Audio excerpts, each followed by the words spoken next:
Hi, it's Miss Melissa with the Oosterhout Free Library Virtual Summer Reading Program, Installment 2 of Blizzard of the Blue Moon, published by Scholastic, written by Mary Pope Osborne. And it's available with no contact delivery from the library or as a free ebook from the Cloud Library app. Jack and Annie are looking for a cursed unicorn. We've got tons of unicorn books here. These are two of the really popular ones. You can search our catalog or call and ask for a suggestion and pick up the books no contact. They're at Belvedere Castle, a real place, and the meteorologist there is telling them that the storm is going to get worse. And it's the last thing our great city needs during these hard times, said Mr. Perkins, shaking his head. Excuse me, but I have a question, said Annie. Do you know if there's a full moon tonight? Well, yes, there is, said Bill Perkins. You won't see it, though, not through the storm clouds. Actually, it'll be the second full moon of the month. A blue moon, said Annie. You're exactly right. A blue moon indeed, said Mr. Perkins. I have another question, said Annie. Do you know where we can find any unusual animals, said Jack, interrupting. On public display somewhere in New York City? Well, your best bet in New York would be the Bronx Zoo, said Mr. Perkins. They display all kinds of animals from all over the world. Great, said Annie. How do we get there? What? Said Mr. Perkins. You can't go to the zoo today. Not in this storm. No, of course not, said Jack quickly. But if we ever decided to go there in the future, how would we get there? Well, the best way would be to take the West Side IRT, said Mr. Perkins. What's that? Said Jack.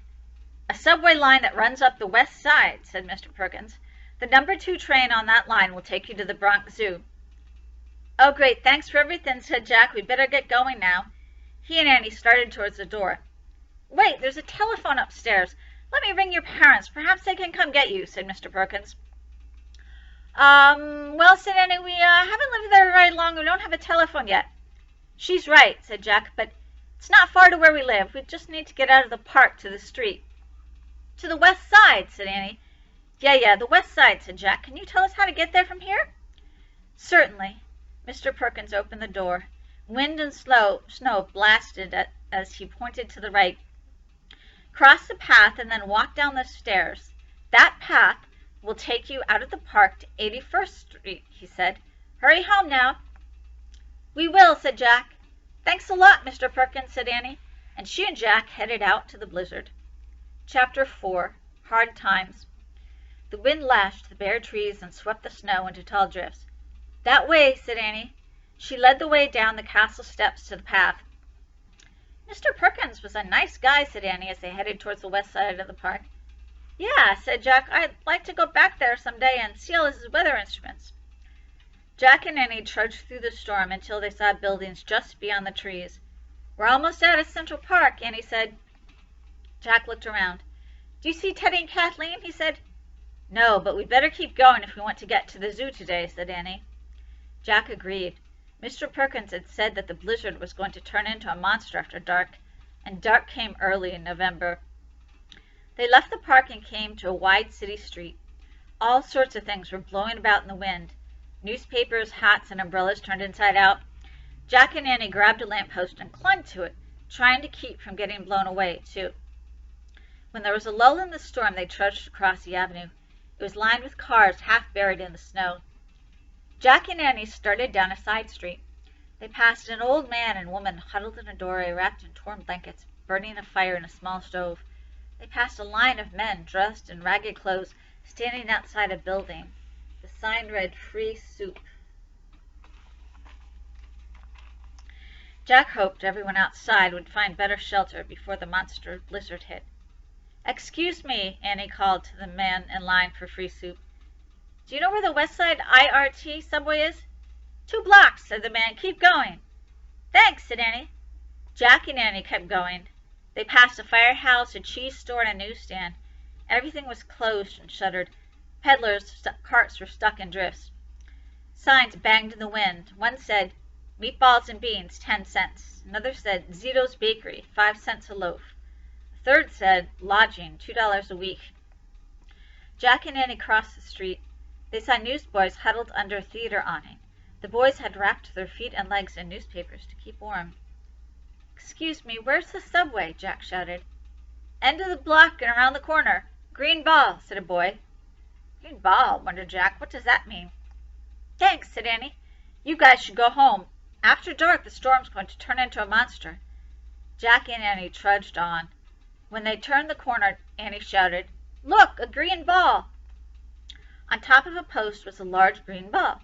The post was next to a stairway that led underground. A sign said, "Uptown IRT trains 1, 2, 3. "That's it. Mr. Perkins says we take the number 2, said Annie. "Wait, do you see Teddy and Kathleen?" said Jack, peering through the snow. Annie looked with him down the city street. "I don't see them, but I'm sure they'll find us," said Annie.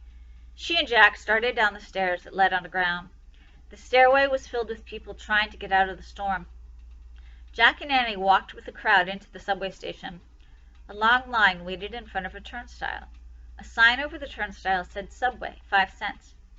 "Oops, do you have any money for the subway?" Annie asked Jack. "Yeah, I think I left home with at least $1 in change," said Jack. He reached into his pocket and pulled out 2 nickels. "Cool," said Annie. She led the way to the line. As they waited, Jack looked around the station. A banjo player played a silly tune, but no one smiled. A man in rags walked around, holding out a hat, begging for money. Jack took another nickel from his pocket and dropped it in the hat. Thank you, bless you," said the beggar. "Sure," said Jack. As the beggar walked on, Jack looked at Annie. "Boy, just a little nickel made him so happy," he said. "I know, everyone seems really poor and desperate here." "I wonder why," said Jack. While the line moved slowly toward the turnstile, he pulled out the research book. He read out loud from the introduction. In the 1930s, New York City, as well as the rest of the United States, suffered through hard times known as the Great Depression. Jobs were scarce, and many people had no money or homes. That's what Mr. Perkins was talking about, hard times. "I wish we could help everyone," said Annie. "Me too," said Jack. "But right now our mission is to save a unicorn under a spell," said Annie. Jack frowned. "It makes our mission sound like a fairy tale from a make-believe world," he said. "Not the real world of the Great Depression." "I know," said Annie. "Hey, it's almost our turn. What do we do?" "Let's watch the person in front of us," said Jack. Jack and Annie watched an old woman put her nickel in the slot of the turnstile, which led to the train platform. The woman pushed through and joined the crowd of people waiting for the train. Jack and Annie put their nickels into the slot and pushed through, too. The platform was bitterly cold. People looked worried, as if they feared the subway train might never come. Jack felt worried too, but mainly because their mission wasn't making any sense. They're trying to get to the zoo before the blue moon and before Monster Blizzard hit the city. And when they got to the zoo, what? "This is what I don't understand," Jack said to Annie. "The poem says the unicorn is on public display. But if that's true, why haven't we ever heard about New York City once having a unicorn in a zoo? That would be major news." "Yeah, but remember, the poem said he's hidden well and he's under a spell," said Annie. "So maybe the spell makes him look like a regular animal, and when we get to the zoo and say his name, he'll come out of hiding and reveal his true nature," said Jack. "Exactly," said Annie. "Okay," said Jack, "but how do we know what kind of animal to look for?" The signal bell clanged. Lights appeared at the end of the tunnel. Jack and Annie moved with the crowd as it surged forward. The subway train rumbled down the tracks. On the side of the train, Jack saw a big number 2. "That's us," he said.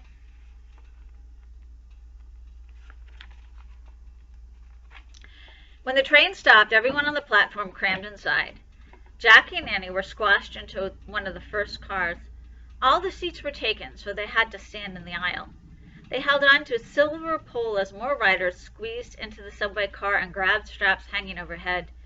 Jack actually didn't mind the tight squeeze. He was anxious to thaw out from the cold. "Look, Jack!" cried Annie. She pointed out the window of the subway car. Jack peered out the window just in time to see 2 people rush across the platform toward one of the rear cars.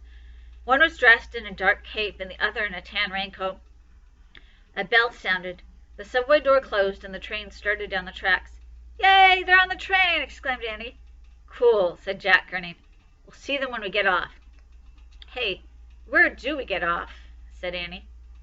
"Oh, man, we forgot to ask," said Jack. She turned to the lady next to them. "Excuse me, where do we get off for the Bronx Zoo?" he asked her. "Tremont Avenue," the woman said gruffly. "Where's that?" asked Annie. "There's a map," said the woman. She pointed to a map on the wall above a row of seated passengers. Jack and Annie stared at all the colorful lines that showed the subway system. "Nothing here makes sense," said Jack. "Do you need help?" The girl was sitting under the map, and she wore a tattered purple shawl over her head and shoulders. "Yes, please," said Annie. "Can you tell us where we get off at the Bronx Zoo?" "It's much further north," said Annie. "It's much further north," said the girl. "Let me know when we get to the right stop." "Thanks," said Jack. The train bumped and creaked along, stopping every couple of minutes. Jack looked out the window and tried to read the name of each station, but sometimes the platforms were too crowded. He was glad the girl in the shawl had promised to help them. Just when Jack was starting to feel warm and a little drowsy, the girl called out, "Your stop's next." "Thanks a lot," said Annie. She and Jack squeezed through the crowd towards the doors. When the train stopped and the doors opened, Jack and Annie were practically pushed out onto the platform with the other people leaving. The subway doors closed and the train moved on. Chapter 5. The Cloisters. "Do you see Teddy and Kathleen?" asked Jack. The crowd was swarming away from the subway platform towards different exits. Jack couldn't see anyone who looked like the two young enchanters. "No," said Annie, "but if we figured out how to wear off, I bet that they did too. Let's hurry and get to the zoo. Can meet up with them there." Jack and Annie moved with the crowd. They passed a change booth on their way out of the station. "Wait, I'll ask where to go," said Annie. She waited in line and then leaned forward to talk to the man in the booth. "Do you know how to walk to the Bronx Zoo from here?" she said. "Walk? To the Bronx Zoo? You out of your mind?" said the man. "This isn't the stop for the Bronx Zoo. It's much further north." "You mean we got out at the wrong stop?" said Annie. "You did, but it doesn't matter," said the man. "You can't get there now anyway. The tracks near the zoo are above ground, and I just got word they're buried in snow." "Oh, no," said Jack. "Lousy day for the zoo anyhow," said the man. "Next!"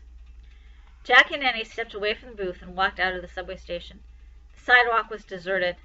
"Oh, man, that girl gave us the wrong information," said Jack. "This is terrible," said Annie. "No kidding," said Jack. He looked around and wondered what to do next. "Auga! Auga!" "What's that?" said Jack.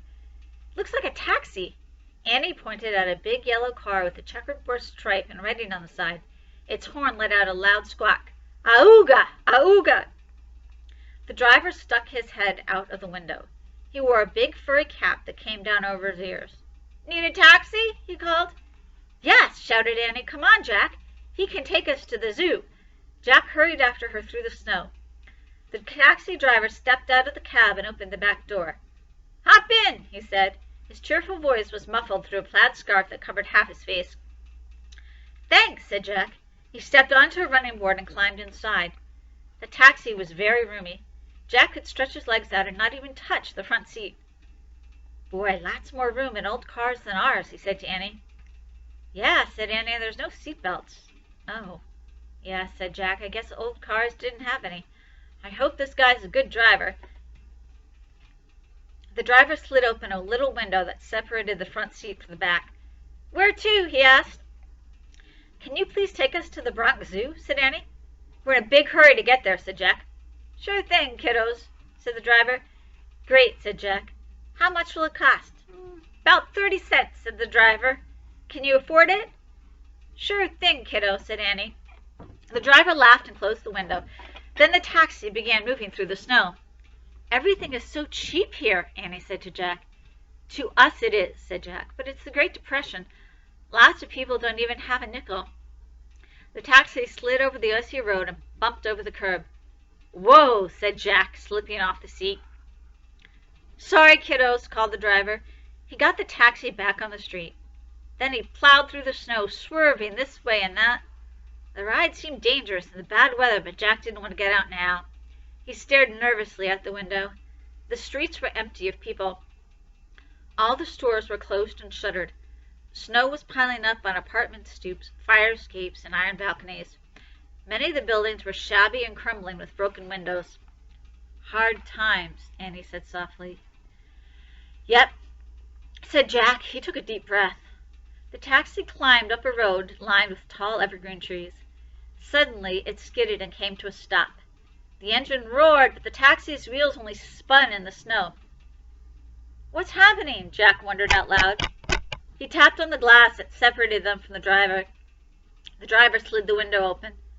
"Too bad, kiddos. Looks like I'm stuck," he said. "Are we near the zoo?" asked Annie. "It's still a long ways from here, I'm sorry to say," said the driver. "But this taxi's not going anywhere. I don't know what else to tell you." "Oh, well, thanks," said Annie. "How much do we owe you?" "Forget it, kiddo," said the driver. "Good luck." "Good luck yourself, kiddo," said Annie. She opened the door, and she and Jack climbed out into the cold wind. The taxi motor kept running, but the wheels only spun in place, sending up sprays of dirty snow. "I don't believe this," said Jack. "Maybe there's a subway station somewhere near here," said Annie. "The man in the booth said the subways aren't running all the way to the zoo," said Jack. "I know, but maybe we can at least get closer," said Annie. Jack and Annie struggled through the storm until they came to a steep cliff.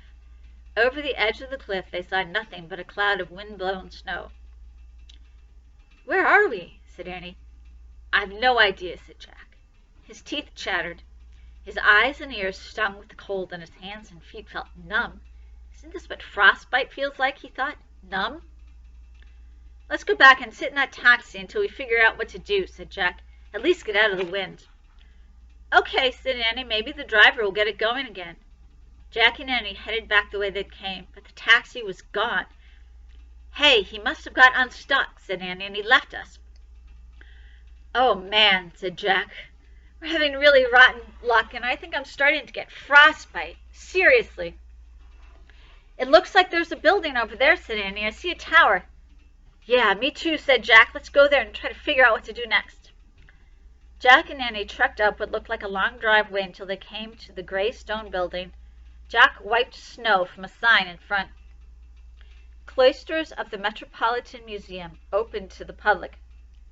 "A museum," said Annie. "Let's go inside and ask how to get to the zoo." "Yeah, get warm for a minute," said Jack. He and Annie climbed the snow-covered steps of the cloisters. Annie opened the door, and the wind nearly swept them inside. They pushed the door shut. "Ah, my first visitors of the day," a woman chirped. Jack and Annie looked around. A museum lady sat at a desk in the corner. Dressed in a green uniform, she was tall and thin, with a friendly face and short gray hair. "I'm sorry, but we can't stay long," said Annie. "We just came here to get warm for a minute and get some information." "What can I tell you?" the woman asked. "We're trying to get to the Bronx Zoo," said Jack. "Is there a subway near here?" "Well, the A train is close by," said the museum lady, "but that won't take you anywhere near the zoo." "Oh, darn," said Annie. "Oh, I wouldn't be so sad," the woman said brightly. "If I were you, I'd stay right here and enjoy the cloisters. You won't regret it, I promise. The cloisters hold the medieval collection of the world-famous Metropolitan Museum of Art." "What's a cloister?" Annie asked. "It's an enclosed garden or courtyard," said the museum lady. "We have 4 in all. They beautifully evoke medieval times, from the Romanesque period to the light, airy elegance of the Gothic." "Cool," said Jack politely. He had no idea what she was talking about. "I suppose the gardens are cool most days, my dear," said the woman, "but today they are freezing. Never mind, you don't have to spend time in the gardens to enjoy the museum. Inside we have many beautiful exhibits. The tapestries are especially lovely. They were woven with beautiful yarns by weavers from the Netherlands.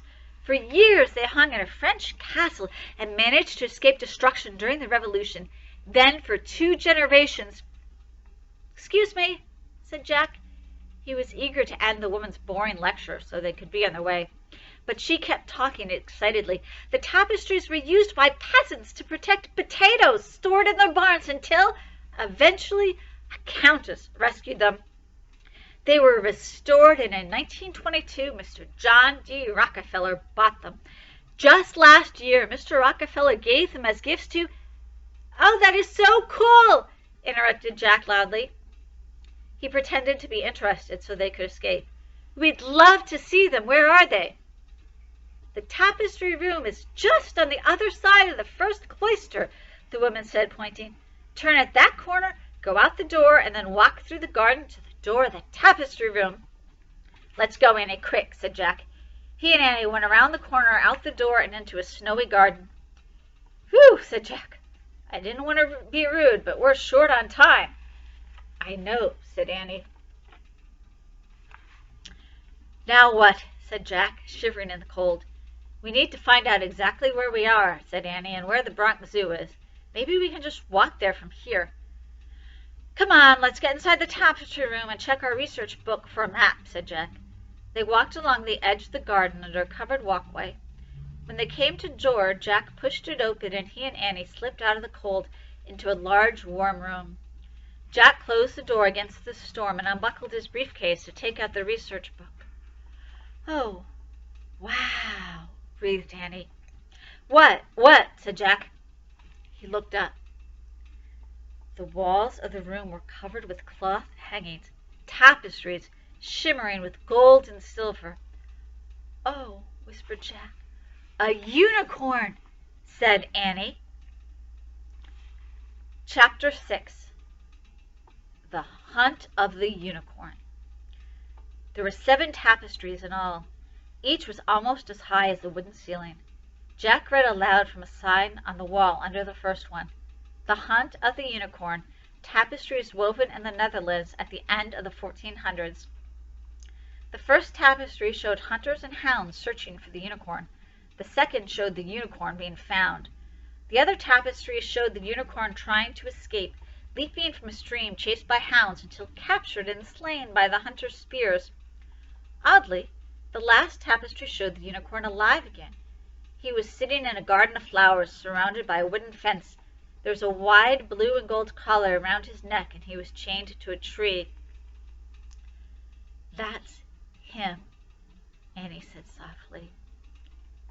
"How can it be him?" said Jack. "He's a picture in a tapestry."